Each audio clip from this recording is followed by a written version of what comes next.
जय श्री राम दोस्तों, स्वागत है हमारे शास्त्रा फ्यूचर यूट्यूब चैनल पे। दोस्तों, अगर आप अपने जीवन में कुछ नया सीखना चाहते हैं तो हमारे इस चैनल को सब्सक्राइब कर लें। चलिए दोस्तों, शुरू करते हैं। दिन जो कि दोस्तों साल के सबसे बड़े दिनों में आता है, जो कि दोस्तों इस बार 29 जनवरी 2024 सोमवार के दिन पड़ रहा है। अब आप खुद समझ सकते हैं कि सोमवार का दिन कितना ज्यादा बड़ा और महत्वपूर्ण होता है। दोस्तों, इस सकट चौथ को संकटा चौथ के नाम से भी जाना जाता है, संकष्टी चतुर्थी के नाम से भी जाना जाता है, तिल चौथ के नाम से भी जाना जाता है, तिलकुट चौथ के से भी जाना जाता है। इस तरह से और भी बहुत सारे नाम हैं जो कि केवल इस एक ही दिन के हैं, जिसे हम सकट चौथ कहते हैं। और दोस्तों, आज इस वीडियो में हम आप लोगों को इस सोमवार के दिन पड़ने वाली सकट चौथ के दिन किया जाने वाला एक ऐसा 5 कनेर वाले के फूल वाला उपाय बताएंगे, जिस उपाय को करने से यदि आपके मन में आपकी कोई भी खास मनोकामना होगी तो वो पूर्ण अवश्य होगी।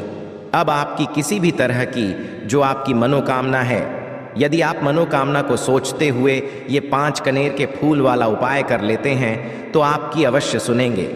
तो 5 कनेर के फूल वाला उपाय आपको कैसे करना है, किसको करना है, किस समय करना है, ये सारी जानकारी हम आपको बताते हैं। देखिए, सबसे पहले चीज़ यहाँ पर आप यह समझिए कि यह जो सकट चौथ पड़ रही है इस बार सोमवार के दिन पड़ रही है, और यह जो सकट चौथ होती है ये साल की सबसे बड़ी चौथ या चतुर्थियों में से एक होती है, और साल की सबसे चतुर्थी या चौथ सोमवार के दिन ही पड़ रही है। मतलब इस दिन का फल आपको डबल होकर मिलेगा, क्योंकि सोमवार का दिन होता है भगवान शिव जी का और चतुर्थी या चौथ का दिन होता है भगवान जी का। मतलब इधर आपको भगवान शिव जी का भी आशीर्वाद प्रदान होगा, साथ ही मैं आपको यहाँ पर भगवान गणेश जी का भी आशीर्वाद प्रदान होगा।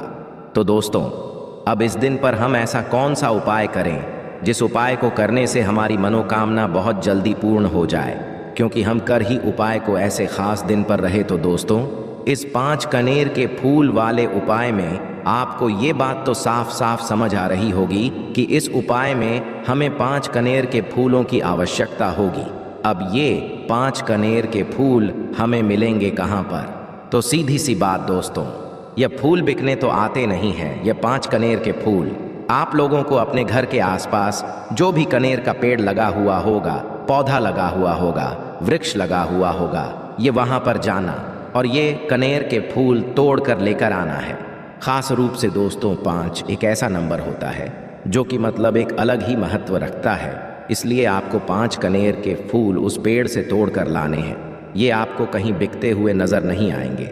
तो 5 कनेर के फूल तोड़कर आपको अपने घर पर लेकर आ जाना है। अब इस उपाय को किस मानव को करना है?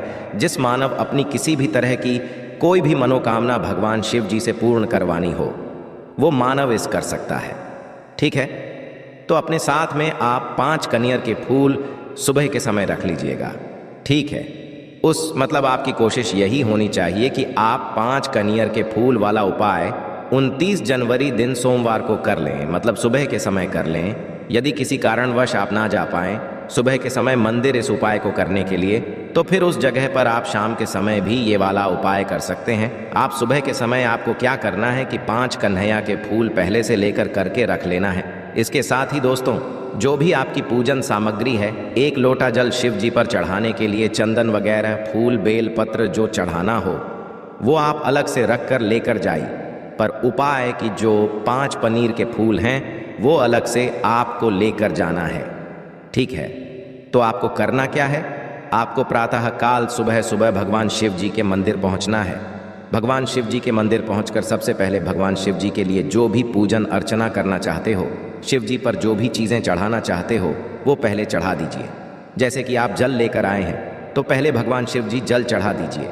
जल चढ़ाने के पश्चात बेलपत्र, फूल वगैरह जो चीज़ें हों वो सारी चीज़ें आप भगवान शिव जी पर चढ़ा दीजिए और अपनी पूजन अर्चना को पूरा कर लीजिए। ठीक है, जैसे ही आपकी पूजा पूरी हो जाए उसके पश्चात में अपने वह 5 कनेर के फूल आप लोग निकाल लेना। ठीक 5 कनेर के फूल का उपाय करने से पहले आप भगवान शिव जी पर चंदन अवश्य लगा देना, चंदन का त्रिपुंड बना देना या चंदन का एक टीका वगैरह कुछ अवश्य लगा देना। ठीक है, उसके पश्चात में आप लोगों को अब क्या करना है कि ये जो 5 कनेर के फूल हैं ना, इन 5 कनेर के फूलों को आपको 5 अलग जगहों पर समर्पित करना है। ठीक है, अब वो 5 अलग अलग जगहें कौन सी हैं वो हम आपको बताते हैं दोस्तों। ये एक बहुत ही बड़ा और ख़ास उपाय है जो कि सोमवार के दिन किया जाता है, और जब के दिन ही चौथ पड़ जाए, सकट चौथ पड़ जाए, तो भाई इससे अच्छी बात और क्या हो सकती है। तो 5 कनीर के फूल आप लोगों को लेना है और 5 कणिक के फूलों में से सबसे पहला फूल अब आपको निकाल लेना है।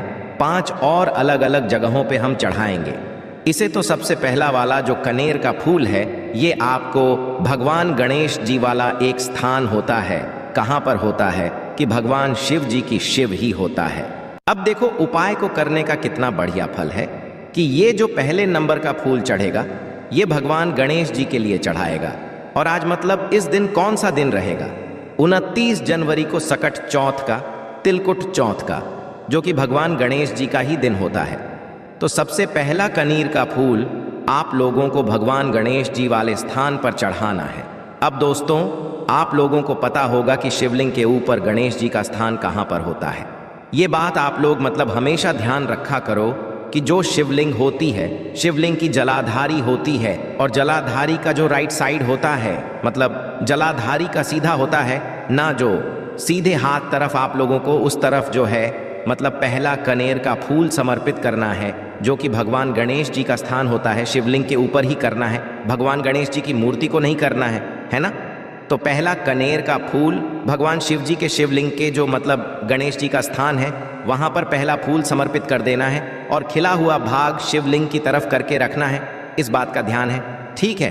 तो 5 में से एक फूल जो कनेर का है वो आप लोगों ने गणेश जी वाले स्थान पर समर्पित कर दिया।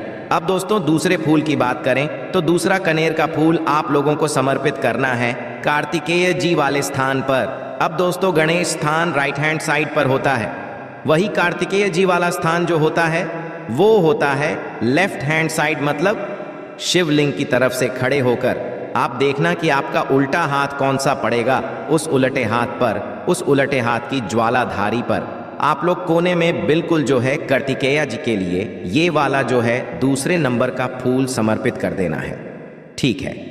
और खिला हुआ भाग शिवलिंग की तरफ ही होना चाहिए। उसके पश्चात में दोस्तों तीसरा फूल है। उस तीसरे फूल को आप लोग क्या करोगे कि माता जो अशोक सुंदरी होती है, शिव जी की सबसे छोटी बेटी, उस अशोक सुंदरी वाले स्थान तीसरा फूल समर्पित करोगे। खिला हुआ भाग शिवलिंग की तरफ ही होना चाहिए और फूल का पीछे का भाग जलाधारी की तरफ हो जाएगा, है ना। तो तीसरा फूल आप लोगों को माता वाले स्थान पर समर्पित कर देना है ना।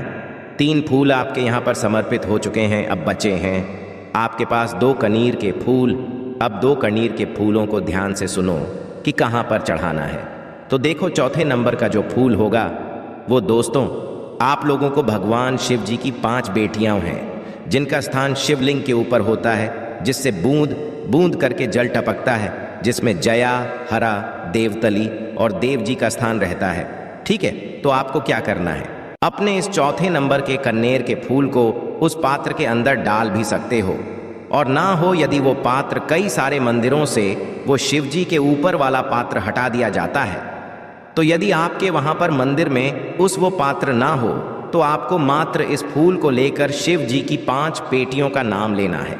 जया, विषहरा, शामलीबारी, देवतली और देव। ये नाम को लेकर आप लोगों को इस कनेर के फूल को शिवलिंग की जलाधारी या कटी भाग के पास समर्पित कर देना है, ठीक है। और यदि वह जलधारी रखी हुई है तो भाई आप चाहो तो उसके अंदर भी ये चौथे नंबर का कनेर का फूल समर्पित कर सकते हो, है ना, चौथे नंबर का। और नहीं है तो शिव जी की इन 5 पेटियों का नाम लेते हुए आप लोग जो है जलधारी पर मतलब समर्पित कर देना। यदि दोस्तों भी तो भी आपको शिव जी की 5 पेटियों का नाम अवश्य लेना है ना। तो यहाँ पर आपके 4 कनीर के फूल आपने समर्पित कर दिया। अब दोस्तों जो 5वें नंबर का और आखिरी वाला जो कनीर का फूल है ये आप समझ ही गए होंगे। आपको कहाँ पर समर्पित करना है, ये आपको भगवान शिव के शिवलिंग के ऊपर समर्पित करना है। जो शिवलिंग होगी बिल्कुल शिवलिंग के ऊपर समर्पित करना है। अब यहाँ पर ध्यान देना कि जो खिला हुआ है वो सामने की तरफ होगा, मतलब जलाधारी की तरफ होगा, और फूल के पीछे का भाग शिवलिंग के पीछे की तरफ हो जाएगा। अब जैसे ही आप लोग अपना ये फूल समर्पित कर देते हैं कहाँ पर, भगवान शिव जी के शिवलिंग के ऊपर, तो उसके पश्चात में दोस्तों भगवान शिव जी के सामने आप आसपास आपको बैठना है, 2 मिनट उनको निहारना है। फिर उसके पश्चात में आंखें बंद करके हाथ जोड़कर उनसे अपनी वो बोलना है जिस मनोकामना के लिए आप ये वाला उपाय कर रहे हैं। ठीक है, उनसे वह मनोकामना बोलकर भगवान को धोख देकर आप मंदिर से बाहर आ सकते हैं और आपका ये उपाय पूर्ण हो जाता है। ठीक है, उसी के साथ में ये तो बात उन लोगों के लिए हो गई जो कि सुबह इस उपाय को करने वाले हैं। यदि किसी कारणवश आप सुबह इस उपाय को ना कर पाओ तो भाई शाम के समय यदि इस उपाय को कर रहे हो तो भाई उस जगह पर आप लोगों को क्या करना है वो भी ध्यान से सुनो। देखो, यदि इस 5 कनीर के फूल वाले उपाय को आप शाम के समय कर रहे हो, उपाय ऐसा का ऐसा ही होगा, पर शाम के समय यदि कर रहे हो तो कुछ ध्यान वाली बातें हैं। जैसे कि सुबह के समय तो आप एक लोटा जल और पूजन सामग्री लेकर गए होंगे शिव जी के लिए और आपने उपाय किया होगा, है ना। पर शाम के समय क्या लेकर जाओगे? क्या केवल फूल अकेले लेकर जाओगे? तो शाम के समय दोस्तों आप लोगों को एक गोल बाती का आटे का दीपक लेकर जाना है। यदि मिट्टी का है तो नया दीपक लेकर जाना है, अन्यथा एक छोटा सा आटे का दीपक बनाकर उसके अंदर गोल बाती रखकर, कौन सी बाती? गोल बाती है ना, तो गोल बाती रखकर शुद्ध देसी गाय का घी डालकर उस दीपक को तैयार करके फिर आप लोग जाना अपने 5 कनेर के फूलों को साथ में रखकर भगवान शिव जी, मतलब शाम के समय भी आप लोग भगवान शिव जी की पूजन करने के लिए कुछ सामग्री लेकर जानी है। तो सबसे अच्छी बात वही होती है कि एक दीपक अपने साथ में ले जाओ और इस उपाय को कर लो, है ना। तो आप अपने साथ में एक दीपक लेकर जाइएगा। यदि प्रदोष काल में शाम के समय जा रहे हैं और शिव जी के मंदिर पहुंचिएगा, शिव जी के मंदिर पहुंचकर आप लोगों को मात्र क्या करना है कि शिव जी की जो शिवलिंग होगी, शिवलिंग के पास में ये दीपक आप चाहे तो आरती उतार के भी रख सकते हैं और बिना आरती उतारे भी रख सकते हैं। तो जैसे ही आप लोग अपना ये दीपक भगवान शिव जी के शिवलिंग के पास में रख देते हैं, दीपक घर से तैयार करके लाना है, पर जलाकर नहीं लाना है, जलाना आपको मंदिर में आकर ही है ना। तो जैसे ही आप लोग ये अपना दीपक जला देते हैं, दीपक जलाकर भगवान के सामने या आसपास रख दीजिए। उसके पश्चात में दोस्तों आप लोगों को क्या करना है कि आपके जो 5 कन्हैया के फूल आप उपाय को करने के लिए लेकर आए हैं, फिर वैसे के वैसे ही आप लोग उपाय के जरिए करिए जो कि अभी हमने आपको समझाया। पहला फूल आप लोग कहाँ पर चढ़ाओगे? भगवान गणेश जी वाले स्थान पर। दूसरा फूल आप कहाँ पर चढ़ाओगे? कार्तिक जी वाले स्थान पर। तीसरा फूल आप कहाँ पर चढ़ाओगे? अशोक चंद्र जी वाले स्थान पर। फूल आप कहाँ पर चढ़ाओगे? भगवान शिव जी की 5 बेटियों के लिए, या जो शिवलिंग का कट्टी भाग होता है जहाँ पर जलाधारी ऊपर शिवलिंग रखा हुआ होता है, उस भाग पर अपना चौथा फूल समर्पित कर दोगे। ठीक है, और 5वां और आखिरी जो फूल समर्पित करोगे उस समय भगवान शिव जी की शिवलिंग के ऊपर समर्पित करोगे। उसका खिला हुआ भाग सामने की तरफ होना चाहिए, जलाधारी की तरफ होना चाहिए। तो बस यहाँ पर ये वाला उपाय पूर्ण हो जाता है। अब इस उपाय को करते समय दोस्तों इस बात का ध्यान रखना, यदि माताएं बहनें इस उपाय को करें तो और अच्छी बात है, और यदि कोई बड़े इस उपाय को करें तो ही मतलब आप लोगों को सही फल मिलेगा। बच्चे इस उपाय को थोड़ा ना करें, क्योंकि उनको इस उपाय को करने में थोड़ी दिक्कतें आ सकती हैं, जैसे कि उन्हें भगवान गणेश जी या कार्तिकी जी या अशोक सुंदरी का स्थान नहीं पता होगा, या शिव जी की 5 पीढ़ियों का नाम लेने में उन्हें दिक्कत हो। यदि आप अपने बच्चों से ये वाला उपाय करा सकते हैं तो बिल्कुल करा सकते हैं, पर यदि इस उपाय को करेंगे तो वही इस उपाय को समझ पाएंगे। बच्चे को इस उपाय को करने में दिक्कत, समस्या, परेशानी हो सकती है, इसीलिए बड़े ही इस उपाय को करें और पूरे मन से करें। और आप अपने जिस भी मनोकामना के साथ में ये वाला उपाय करेंगे, आपकी वह कुछ ही दिनों में या बहुत ही जल्दी कभी ना कभी पूर्ण अवश्य हो जाएगी। आप करके ज़रूर देखिएगा दोस्तों। बाकी इस उपाय को करने में, इस 5 कनीर के फूल वाले उपाय को करने में, या शाम समय यदि कर रहे हैं तो एक दीपक और 5 कनीर के फूल वाले उपाय को करने में कोई भी दिक्कत, समस्या या परेशानी आपको आती है तो सीधा आप हमसे कमेंट करके पूछ सकते हैं।